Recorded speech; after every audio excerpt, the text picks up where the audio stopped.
So pinapasinungalingan nila na yung mga ICC probers tumanggap ng 2 million US dollars tulad ng sinasabi ni Atty. Baligod na nag-deliver daw yung mga Marines. You see, mga kababayan, binasag agad po yung kasinungalingan nila. Wala niyang katotohanan yan, sabi po ng Office of the Prosecutor.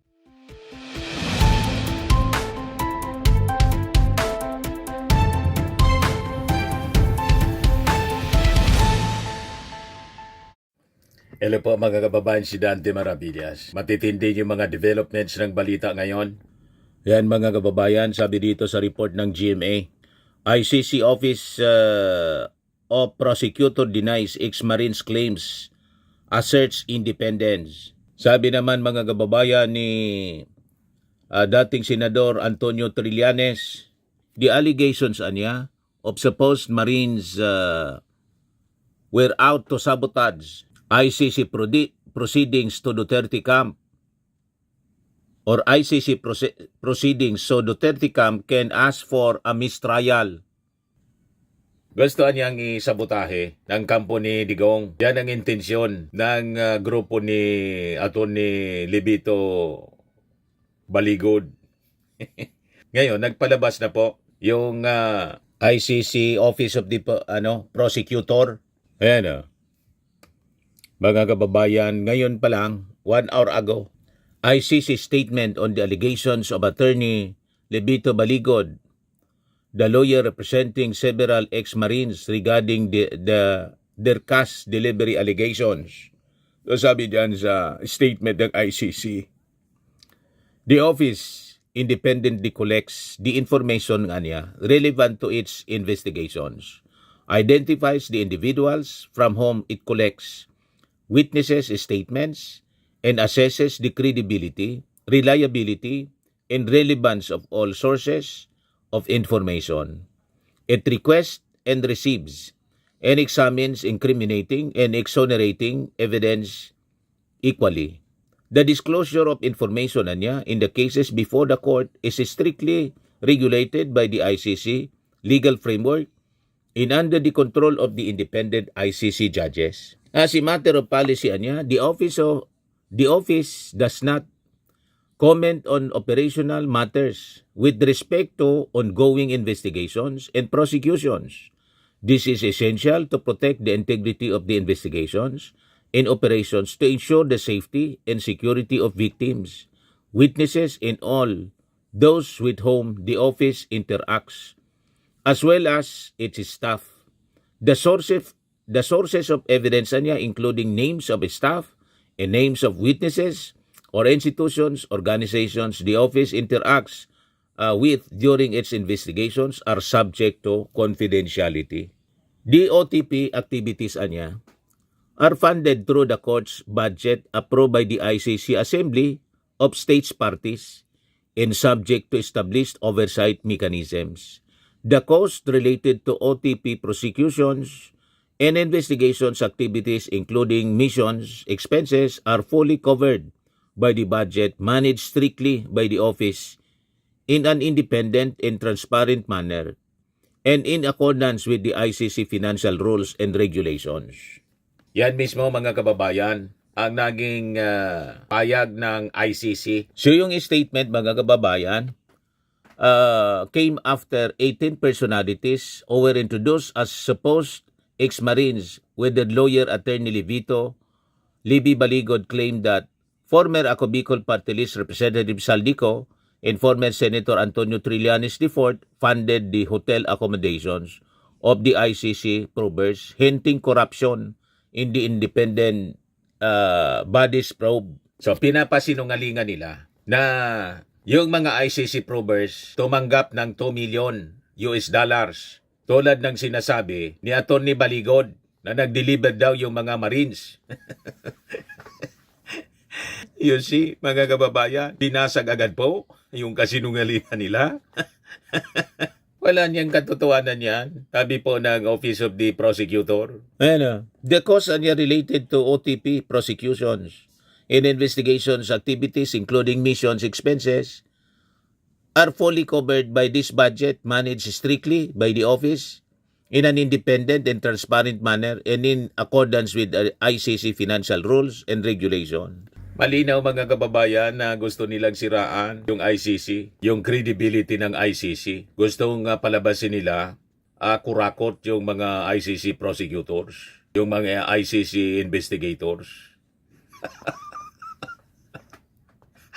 O di ba, mga kababayan? Igagaya pa ninyo kay Digong at kay Jackie.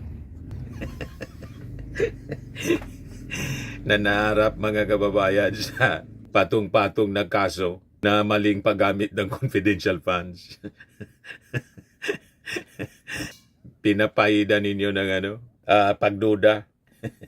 Di ba, mga kababayan? Sabi ni Trillanes, ito yung mga aligasyon na to ay ang intention to sabotage the ICC proceedings so Duterte camp can ask for a mistrial. Napaka dumi mga kababayan nila maglaro. Sa bagay, Digong mismo, inamin niya noon ng fiscal pa siya na gawain nila yung magplanta ng ebidensya. Sabi mismo ni Digong, ginawa nila ginawa ng kaso, si Laila de Lima na kulong ng almost 7 years. Di ba? O ngayon, yung National Security Council, nagpalabas na rin ng statement. Secretary Eduardo Anyo. Sabi dito, I categorically reject and denounce the malicious unsigned affidavit purportedly from 18 ex-Marines accusing me of receiving a paper bag after a meeting at the Polo Club Townhouse. To set the record straight, I have never attended any meeting with former Speaker Martin Romualdez, former Congressman Saldico, and Congresswoman Laila de Lima in the Polo Club Townhouse or in any other location, nor did I receive any paper bag or package from them. These claims are entirely false and fabricated. I will not tolerate attempts to smear my reputation. My legal team is prepared to take all necessary actions and we will have our own investigation to determine whether this malicious stunt, given its timing amid the ICC hearings, the EDSA anniversary, and the planned one-time big-time mass action is seemingly part of a broader effort to undermine or destabilize government institutions. I urge the public to be discerning and not be swayed by misinformation. Rest assured, the government will continue to address legitimate concerns through proper channels and uphold the rule of law at all times. Patong na kaso po ang kakarapin ni Atty. Baligod. Una mula kay dating Senador Sonny Trillanes at malamang yung mga congressmen na dinamay nila mag-file lahat ng kaso laban kay Atty. Baligod saka kay Mike Defensor. At kung sino yung nasa likod nito. Ang dami nilang dinamay. Ayan, si Benny Abante, pati yung dating yung namatay na si former Representative Romeo Acop, si Adjong, si Alvarez, si Ang, si Barunda, si Robert Barbers, Menchi Bernos, former Representative Arlene Brosas, si Franz Castro, si Joel Chua, Manix Dalipe, si Laila de Lima, na inamin ni Atty. Baligod na nawaw mali daw. Ibig sabihin, dapat hindi kasama talaga. In error siya. Sabi nga natin, falsos in uno, falsos in omnibus. O di ba? Butas-butas mga kababayan ang kanilang aligasyon. Yun ba yan? Former Representative Dan Fernandez, si Janet Garin, ang dami mga kababayan. Former Representative Dong Aurelio Gonzales, si Jay Congon, si Gerbil Luistro, si Raul Manuel, pati si Sandro Marcos, Paulo Ortega, si Paduano, si Kimbo, si Martin Romualdez, David J.J. Suarez, tapos si Senator Erwin Tulfo. Di ba?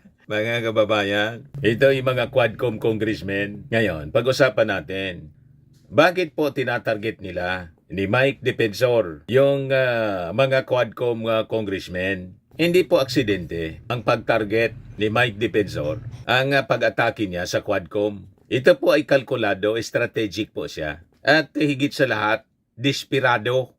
Ang political climate, mga kababayan, na naglatag ng pundasyon para sa legal crisis ni Sara at Digong. Mula sa issue ng impeachment hanggang sa ICC case ni Digong. Nagsimula po ito kasi, mga kababayan, sa masusig investigasyon ng Quadcom. Now you know kung bakit tinatarget dito mga congressmen ng Quadcom. At doon, mga kababayan, nagsimula ang tunay na problema nila. So kapag ang proseso ay umuusad patungo sa kanyang amo, dalawang bagay lang ang pwede mong gawin. Harapin ang ebidensya o siraan yung institusyon. Iba po? Ngayon, pinili ni Mike Defensor yung pangalawa, siraan yung institusyon, yung Quadcom, yung Congress. Si Mike Defensor ang lumalabas bilang central coordinator dito. Palaging siya. Si Gutesa, siya din yung nagharap sa Senado na nagtatago na. Ngayon, ito na naman mga kababayan, si Mike Defensor with Attorney Baligod. O diba? Si Mike Defensor po ang pangunahing personality na nagko-coordinate dito sa mga tinatawag nilang whistleblowers na umatake, mga kababayan, sa leadership ng Congress at saka sa ating Pangulong Bongbong.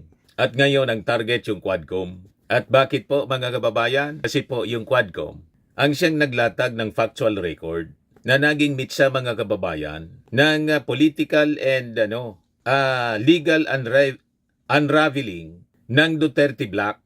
Ang Quadcom po ay hindi syndicate. Ito po ay isang congressional oversight. Congressional oversight mechanism. Bahagi po siya ng checks and balances ng demokrasya. Ng isang demokrasya, mga kababayan. Ngayon, dito tayo sa narrative na 805 billion pesos daw. Mali-maletang pera. So ito yung pinakamatinding aligasyon na umano'y 805 billion pesos. Na halos, kung kukwintahin po natin, 12.5% ng buong 2025 national budget na pinalalabas umano'y inilabas at inilipat sa pamamagitan po ng mali-maleta ng mga maleta. Nasabi ni Ping Lacson, kung paniniwalaan natin yan, ang ibig sabihin, ang requirement, 13,400 na maleta ang kailangan. Hindi ka panipaniwala niya, sabi ni Ping Lacson. So isipin natin, mga kababayan, ng mabuti. 805 billion in suit cases po. Walang CCTV. Walang bank records na pinapakita sila. Walang logistic trail. Walang warehouse documentation. Walang notarized affidavit po na validated. Ang mga so-called whistleblowers, kabilang po ang retiradong Marine Sergeant na si Orly Gutesa at 18 iba pang ex-Marines ay hindi po naglalabas ng pisikal na ebidensya. Ang Philippine Navy at ang National Bureau of Investigation dinismiss ang ganitong mga pahayag bilang walang sapat na basihan niya at speculative. Sabi naman po ni Jose Castro, lousy script niya. Lousy script. So isa po siyang strategic timing, squid tactic, taktika ng pusit. May sa pusit. So kailan po lumabas ang akusasyon? Tulad ng sinabi ni Ping Lacson, nakakaduda niya. Suspect niya yung timing. Eksakto, mga kababayan, habang umiinit ang isyu sa impeachment proceedings laban kay Sara Duterte at habang gumugulong naman po ang ICC case laban sa kanyang tatay na si Digong. Tama? So hindi ba napaka-convenient, mga kababayan? Kasi po sa political warfare may tinatawag tayong squid tactic. magbuga ng tinta para lumabo ang tubig. Pinapalabo nila para hindi masubaybayan yung mga dapat makita ng tao. So kapag hindi mo kaya nasagutin yung kaso, guguluhin ang narrative. Kapag hindi mo kayang pabulaanan ng ebidensya, di mag-imbento ng malalaking mga iskandalo. Papreskon.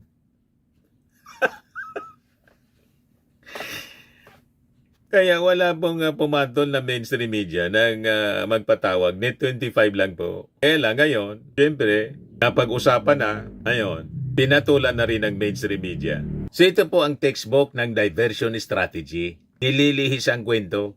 Kinakaladkad uli yung pangalan ng ating Pangulo at si Martin Romualdez, binabalik nila doon. Mali-malit ang kwento. Sabay appear ni papreskon din si Amy Marcos. Magipapa-imbestiga daw siya. What? Di magpa-imbestiga ka. So, as usual, kasama sa tinatarget si dating House Speaker Martin Romualdez sa pamamagitan ng aligasyon, mga kababayan, ng malawakang korupsyon sa flood control. Balik sa flood control. Serious allegation? Oo. Seryoso po ito. Pero, ang tanong, may ebidensya ba? Wala. Wala man pong ebidensya. Sa batas kasi, mga kababayan, ang akusasyon ay hindi sapat. Kailangan po corroboration. Hindi pwede po magparada lang ng 18 tao, magkwento ng maleta, at sa kaasahan na luluhod ang buong institusyon. Ang major findings kasi po ng Quadcom, ito ang tunay na dahilan. Dito po nagiging malinaw kung bakit gusto pong wasakin yung Quadcom. Ito po yung Davao template nationwide. Yan na. May ebidensya at testimonya kabilang mula kay dating PCO General Manager Royina Garma na ang reward system umano na ginamit sa Davao City upang i-incentivize ang killings ay na-replicate nationwide. Direct involvement of high-ranking officials. Ang findings ng committee sa Quadcom ay nag-implicate kay dating Pangulong Rodrigo Duterte, kay Bongo at kay Ronald Bato de la Rosa sa drug war killings. May testimonya pa mula kay Police Superintendent Gerardo Padilla na umano'y tinawagan siya ni Duterte matapos mapatay ang 3 Chinese drug lords sa loob ng Davao Prison in Penal Farm. Tapos, pangatlo, yung Pogo Drug Trade Link na tuklasan din ng Quadcom. Ang illegal pogos, money laundering at illegal drug trade. Kasama rito ang paggamit ng fraudulent documents ng mga kumpanyang tulad ng Empire 999, Realty Corporation upang makabili ng lupa. Yan yung mga findings ng Quadcom. Kaya gusto nilang wasakin.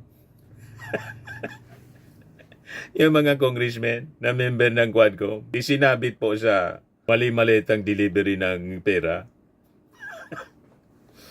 Tapos, hindi man pala niya kasama si Laila de Lima.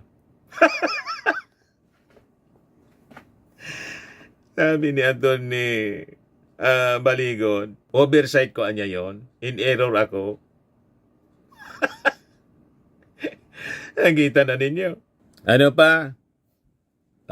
Drug war deaths na 30,000 plus. Binanggit ng committee ang mga testimonya na nagsasabing mahigit 30,000 ang nasawi sa drug war, kabilang ang mga sibilyang napaslang batay sa hindi beripikadong impormasyon.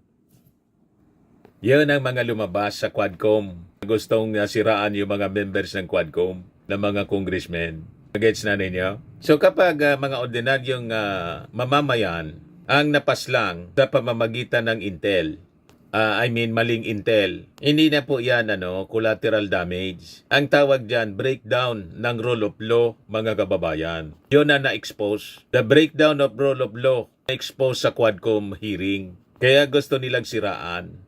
Ngayon, ano yung mga actions and recommendations ng Quadcom? Kaya galit na galit sila. Ito kasi po. Charges under Republic Act 9851. Nirekomenda ang pagsasampa ng kaso laban kay Rodrigo Duterte, Senators Go at De La Rosa at iba pang opisyal sa ilalim ng Republic Act 9851. ang Philippine Act on Crimes Against International Humanitarian Law, Genocide and Other Crimes Against Humanity. Ito ang klase ng rekomendasyon na may bigat. Ito ang klaseng rekomendasyon na kayang umuga ng political dynasty. Tapos, legislative proposals. Nagpanukala rin ang Quadcom ng 4 na malagang batas. Ano yon? Number 1, pag-classify sa AG case bilang heinous crime. Total prohibition ng lahat ng anyo ng pogo. Civil forfeiture ng unlawfully acquired properties ng foreign nationals. Pang-4, administrative cancellation ng fraudulent birth certificates. Yan po ang malinaw. Kaya alam na ninyo kung bakit gusto nilang sirain ang Quadcom. O, diba? So, bakit nila gustong sirain ang Quadcom? Ang Quadcom kasi, mga kababayan, siya nagbuo ng factual chain na nag-expose ng policy patterns. Naglatag ng dokumentasyon na maaring magamit sa impeachment at sa international proceedings doon sa ICC. Nagets na ninyo kung bakit dinadamay nila pati yung ICC.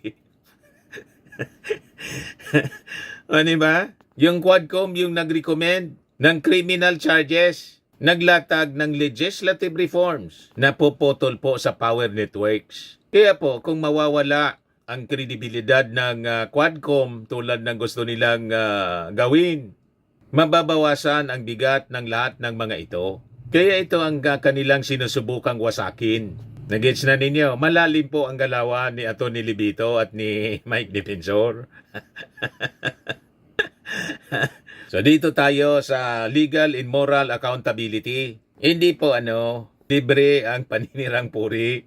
Hindi po protektado ng free speech ang sistematikong pagpapakalat ng hindi po beripikadong aligasyon na may layuning sirain ang Estado, kaya umanda kayo.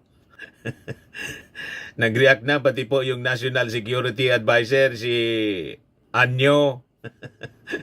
Mag-iimbestiga na. Ito kung mapapatunayan po na coordinated ang maling pagpapalabas ng testimonya. Kung may malisyosong intent, may reckless disregard for truth na kung saan kitang-kita naman po.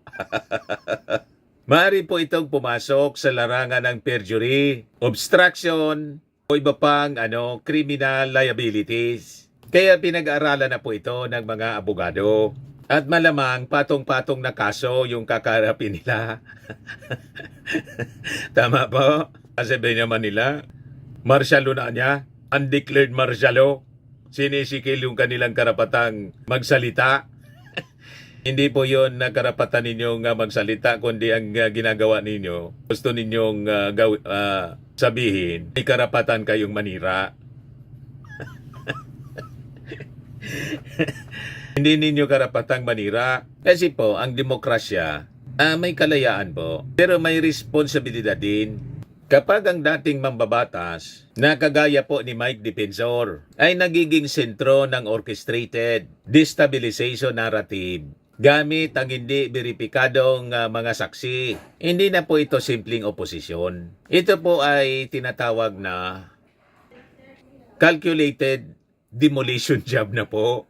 Dito po tayo sa bigger picture, mga kababayan, mag-usap. Hindi po ito laban ng mga personalities. Ito po ay laban ng proseso, laban sa propaganda, ng ebidensya, laban sa emosyon, ng institusyon, laban sa ingay. Ang Quadcom po, maaari naman pong punahin, pero sirain, gamit po ang gawa-gawang maleta at ang corroborated testimonies, ang tawag dyan, panlilin lang.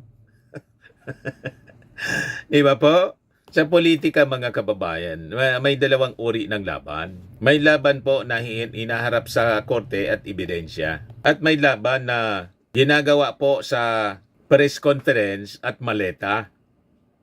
Yun ang nangyari kahapon. Kung ang katotohanan ay nasa panig mo, hindi mo kailangang mag-imbento ng 805 billion na kasya sa suitcase po. At kung ang institusyon ang tunay na problema mo, malinaw po ang dahilan. Doon kasi nagsimula ang pagbagsak ng inyong kampo. Tama? Sa Quadcom. At doon mo gustong maghiganti. Tama ba, Mike? Pero may hangganan yan. Kasi galit na yung National Security Advisor. Dinamay ninyo? Ayan o. I will not tolerate attempts to smear my reputation. My legal team is prepared to take all necessary actions and we will have our own investigation to determine whether this malicious stunt, given its timing amid the ICC hearings, the EDSA anniversary, in the planned one-time big-time mass action is seemingly part of a broader effort to undermine or destabilize government institutions. Umanda kayo, Mike. Sumusubra na kasi kayo. Kala ninyo, wala kayong kalalagyan yan.